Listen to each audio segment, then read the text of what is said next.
Imaginem só a seguinte cena: o deserto do Sinai logo ao amanhecer.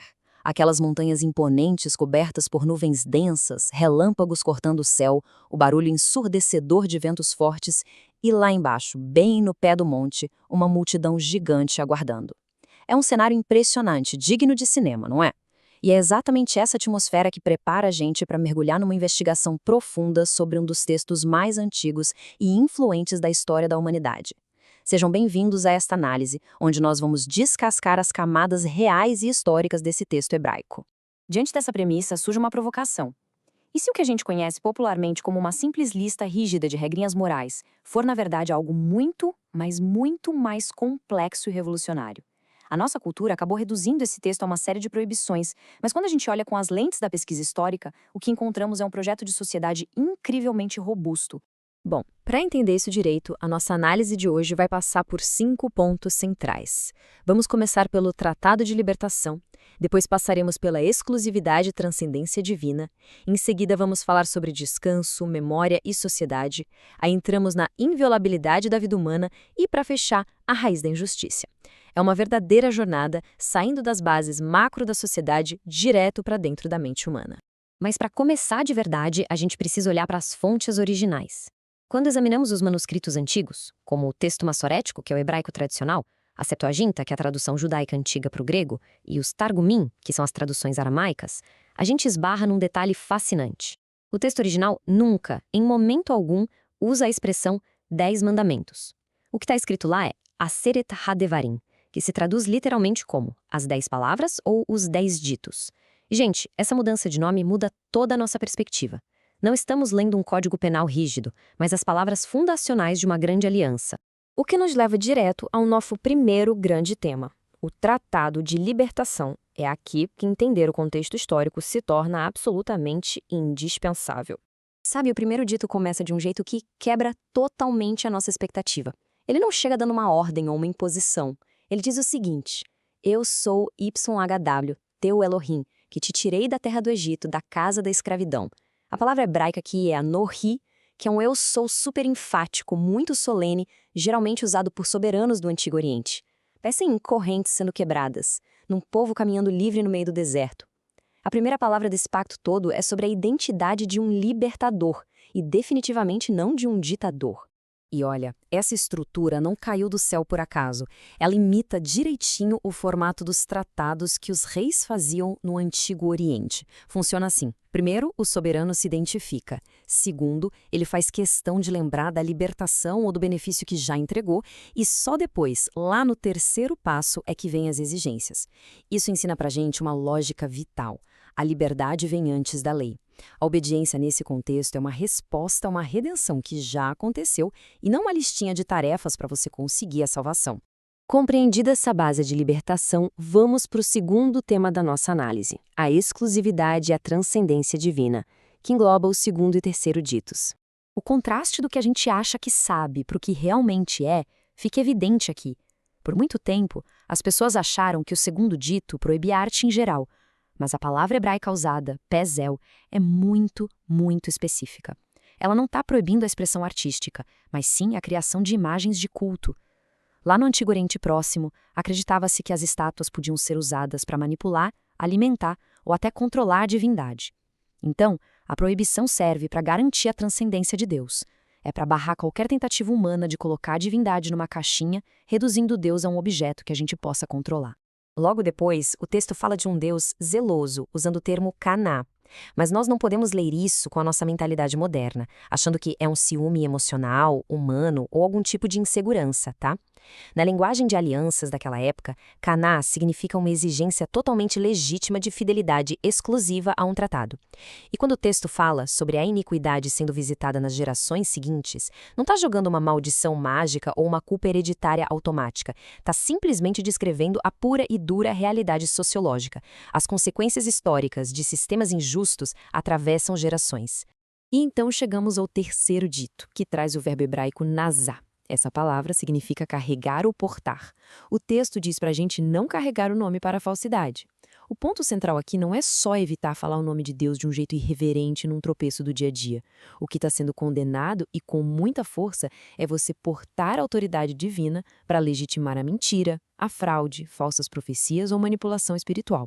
Em resumo, é usar o rótulo do divino para carimbar a corrupção humana. E isso faz uma ponte perfeita para a nossa terceira sessão. A partir daqui, as palavras saem daquela esfera puramente teológica e começam a desenhar a arquitetura de uma nova sociedade, com foco em descanso, memória e sociedade. O quarto dito institui o famoso Shabat. Mas vamos esclarecer uma coisa. A ideia de que Deus descansou não quer dizer que ele estava fisicamente cansado ou exausto. Nos textos do Antigo Oriente, quando um rei ou uma divindade termina sua obra, ele entra no seu templo e senta-se para governar. O repouso bíblico aqui é Deus de fato assumindo a sua posição de governo absoluto sobre o tempo e sobre a criação. E reparem como o texto traz uma lista super detalhada de quem tem direito a esse Shabat. Prestem atenção: o trabalhador, o escravo, o estrangeiro e, pasmem, até os animais de carga. O Shabat quebra de forma bruta e definitiva aquela lógica contínua de produção do Egito. O que está sendo criado aqui é um espaço semanal onde o sistema opressivo inteiro é desligado da tomada. É, sem sombra de dúvidas, uma das afirmações de igualdade e dignidade social mais antigas e revolucionárias de toda a história humana. Logo em seguida, o quinto dito manda honrar pai e mãe. O termo hebraico é kaved, que significa dar peso ou valorizar.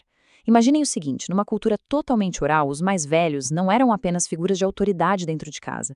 Eles eram literalmente os únicos transmissores da memória cultural e da identidade daquela aliança. Portanto, honrar os pais era um verdadeiro mecanismo de sobrevivência social. Era o que garantia que a história continuasse e que a comunidade se mantivesse estável. Com essa base de memória e igualdade bem firme, nós entramos na quarta etapa da nossa investigação: a inviolabilidade da vida humana. Agora, os ditos traçam linhas muito rígidas para proteger a comunidade. O ponto crucial aqui é entender a linguística do sexto dito. A gente conhece popularmente como não matarás, mas a palavra exata lá no hebraico é hatzak. E esse termo não se refere a qualquer forma de tirar a vida. Ele especifica o homicídio ilícito, aquele que é intencional e totalmente injusto. O objetivo central é proteger a sociedade da violência deliberada e da vingança desenfreada, preservando assim a ordem da comunidade. A mesma lógica protetiva se aplica ao sétimo dito sobre o adultério. Com a nossa visão moderna, a gente costuma reduzir isso a uma mera questão de moralidade sexual individual. Mas pensem bem, lá no Antigo Oriente Próximo, a família era o núcleo absoluto de toda a estabilidade econômica e comunitária.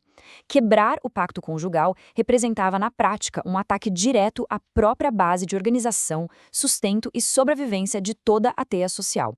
O oitavo dito, não furte, segue exatamente o mesmo princípio de proteção. Se a gente analisar as antigas tradições jurídicas hebraicas, elas associam essa restrição não só ao roubo de bens materiais, de objetos, mas de forma muito contundente ao sequestro, literalmente roubar pessoas para vender como escravos. Ou seja, antes de ser um mero código para proteger a propriedade privada, esse dito é um escudo poderoso para garantir a integridade física e a liberdade humana.